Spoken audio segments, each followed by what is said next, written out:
153660.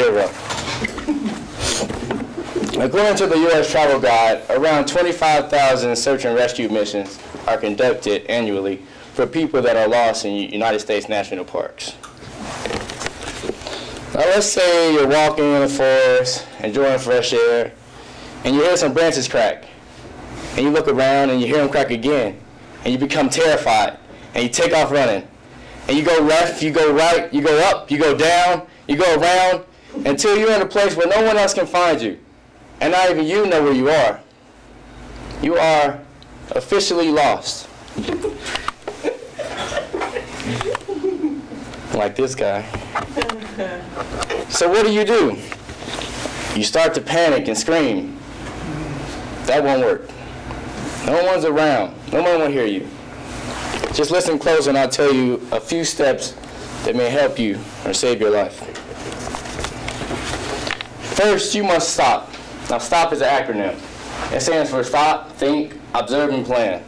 The first part, stop, is basically what it means. Calm down, breathe, relax. If you keep wandering, you end up going around in a circle, or you end up getting lost more than you be trying to get out. Think about what happened. How many lefts did you take? How many rights did you take? How many ups, downs, and arounds did you take? Where did you go wrong? And also, did you tell anyone where you were going? Did you tell your mom or your dad that you were going to the forest to get fresh air? Next, observe. Observe your surroundings. Are there any man-made structures or landmarks that you can identify? Maybe a telephone pole or a campfire? If you listen closely, can you hear cars? Sometimes people can be less than a mile away from a highway and not even know it.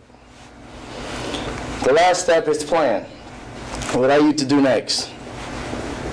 Do you want to leave or do you want to stay the night? If you want to leave, then you have to make sure you make trails and make identifying structure such as breaking branches or leaving an arrow. And if you want to stay the night, you have to remember the rule of 3.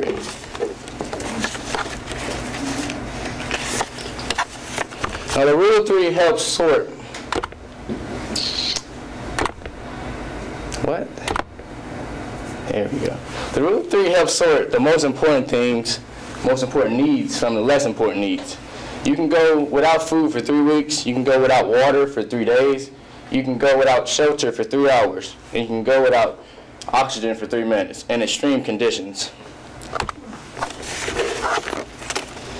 Now, since air is always abundant, you must look at a shelter as the next important thing. Now, there are many very common shelters, but the most common shelter is the teepee.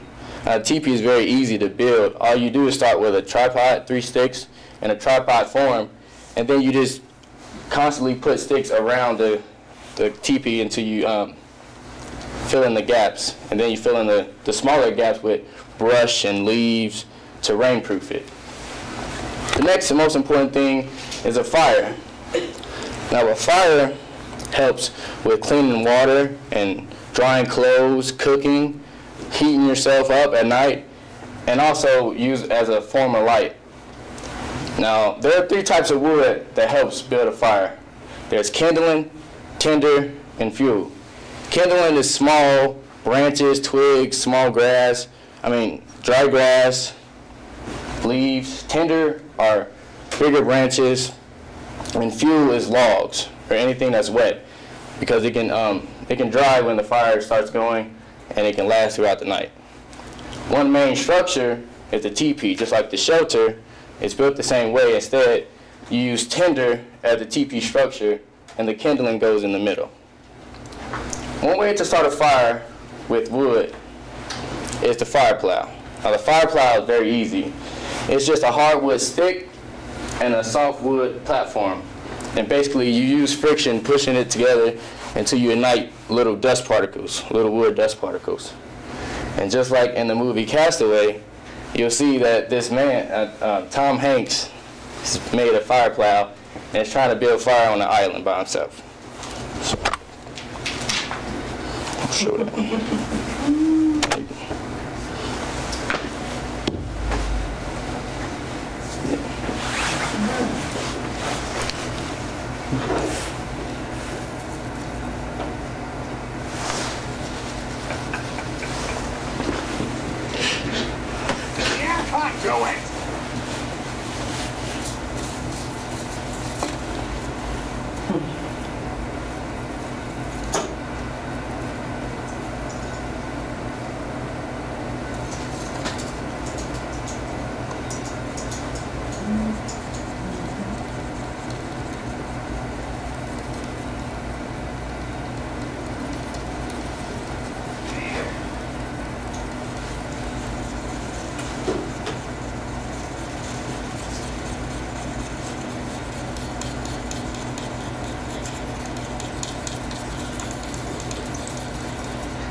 And hopefully you build a fire that big.